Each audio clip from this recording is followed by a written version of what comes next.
तकरीबन 100 बरस पहले क्रिसमस के मौका पर लंदन में एक छोटी सी किताब शाया हुई। बहुत से लोगों ने इसे दुनिया की अजीम तरीन छोटी किताब का दर्जा दिया है।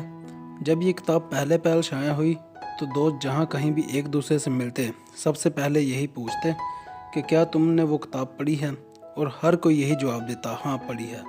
खुदा इसके लिखने वाले पर रहमत नाजिल करे। जिस दिन वो किताब शाया हुई इस रोज़ इसकी 1000 जिल्दें फ़रोख्त हो गई। 15 दिन के अंदर प्रेस ने इसकी मज़ीद 15,000 जिल्दें शाया कर दी। इस दिन से इस किताब के अनगिनत एडिशन शाया हो चुके हैं और वो दुनिया की हर ज़बान में तर्जमा हो चुकी है। चंद बरस पहले JP मोर्गाना ने इस किताब का असली मसूदा बहुत बड़ी रकम खर्च करके खरीदा था, और अब वो न्यूयॉर्क में इसकी दूसरी बेशकीमत अशिया के साथ इसकी आर्ट गैलरी में मौजूद है। इस आलमी शोहरत याफ्ता किताब का क्या नाम है? चार्ल्स डिकेंस की क्रिसमस गीत। तकदीर ने चार्ल्स को अंग्रेज़ी अदब का महबूब तरीन अदीब बनाना था।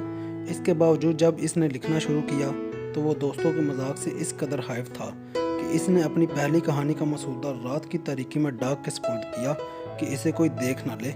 इस वक्त वो 22 बरस का था, और जब इसकी पहली कहानी शाया हुई तो वो सारा दिन बेमकसद गलियों में घूमता रहा। खुशी के आंसू इसके गाल भिगो रहे थे। इस कहानी का मुआवजा इसे कुछ न मिला। आपके ख्याल में इसकी अगली 8 कहानियों की इशाअत पर इसे कितने पैसे मिले होंगे? बिल्कुल कुछ भी नहीं। आखिर जब इसे मुआवजा मिलना शुरू हुआ तो सबसे पहले इसके नाम 1 पाउंड का चेक आया। जी हाँ, इसकी पहली कहानी का मुआवजा फ़कत 1 पाउंड था, लेकिन इसे अपने आखिरी नावल पर फ़ी लफ्ज़ 3 पाउंड के हिसाब से मुआवजा मिला। अदबी तारीख में इस कदर मुआवजा किसी अदीब को नहीं मिला।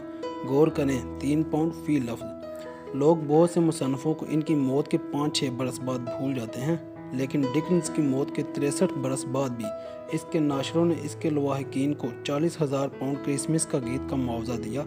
ये कहानी जो चार्ल्स ने अपने बच्चों के लिए लिखी थी।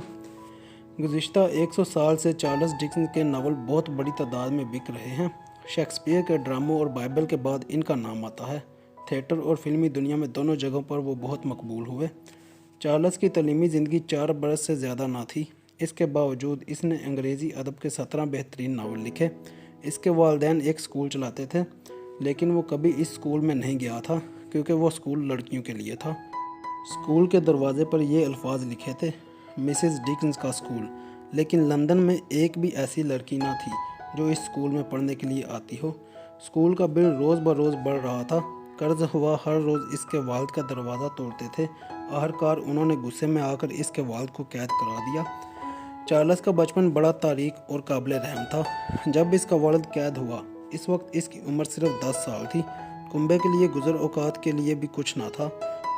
चार्ल्स हर रोज़ कबाड़ की दुकान पर जाता और घर की कोई ना कोई चीज़ फ़रोख्त करता, यहाँ तक कि इसे अपनी 10 महबूब किताबें भी फ़रोख्त करना पड़ी। बाद में वो ये कहा करता था, जब मैंने किताबें फ़रोख्त की तो मुझे यूँ महसूस हुआ जैसे मेरा दिल फट जाएगा। आखिर इसकी वालदा अपने चारों बच्चों को लेकर खुद भी अपने शोहर के पास कैद खाने में रहने लगी। चार्ल्स सारा दिन तो वालिदैन और बहन भाइयों के पास गुजारता, लेकिन शाम के वक्त इस तारीख कमरे में चला आता जहाँ वो दूसरे लड़कों के साथ रहता था। इन लड़कों ने इसकी ज़िंदगी अजीरन कर रखी थी। आखिर इसे एक गलीज कारखाने में बोतलों पर लेबल चपसा करने की नौकरी मिल गई। पहली तनख्वाह मिलते ही इसने दूसरा कमरा किराए पर ले लिया। वो कमरा भी बेहद हंसता हाल था और इसके गोशे में हर वक्त गलाजत के ढेर पड़े रहते थे। इसके बावजूद कमरा चार्ल्स के नज़दीक एक जन्नत से कम न था।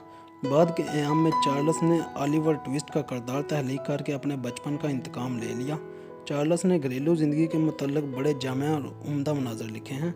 इसके बावजूद इसकी ब्याहता ज़िंदगी बेहद नाकाम और एक अलमिये से कम ना थी। इसे 23 बरस तक एक ऐसी बीवी के साथ रहना पड़ा जिसे वो बिल्कुल प्यार नहीं करता था। इस बीवी ने इसके 10 बच्चों को जन्म दिया, लेकिन साल ब साल इसके दुखों में इजाफा होता गया।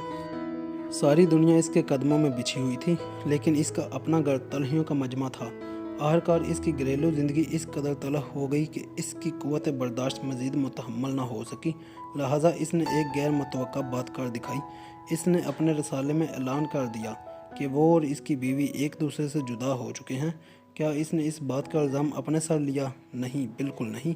इस सिलसिले में इसने सारा इल्ज़ाम अपनी बीवी के सर डालने की कोशिश की। चार्ल्स सहावत का मजमा तस्वर किया जाता था।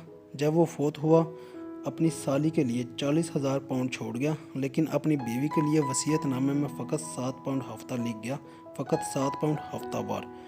وہ ایک مور کی طرح مغرور اور حساس تھا، ذرا سی تنقید اسے سیخ پا کرنے کے لیے کافی ہوتی تھی۔ اسے اپنے چہرے کے حد و حال پر بڑا ناز تھا۔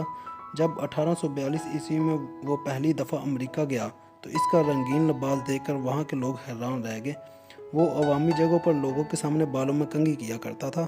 اس کی عجیب و غریب حرکتوں پر لوگ حیران ہونے لگتے۔ آخر انہوں نے اسے تنگ کرنے کا ایک طریقہ سوچا۔ وہ نیو یارک کی جس گلی میں جاتا تو لوگ اپنے سٹور گلیوں میں کھلے چھوڑ دیتے اور ان کو یوں آزادانہ گھومتے دیکھ کر چارلس خوف زدہ ہو جاتا تھا۔ جس قدر پیار لوگوں نے چارلس سے کیا شاید ہی کسی دوسرے کو نصیب ہوا ہو۔ جب وہ دوسری دفعہ امریکہ آیا تو لوگ اس کی تقریر سننے کے لیے کڑی سردی میں ٹکٹ خریدنے کی خاطر قطاریں باندھے کھڑے رہتے اور وقت گزارنے کی خاطر آگ روشن کر کے تاپتے رہتے۔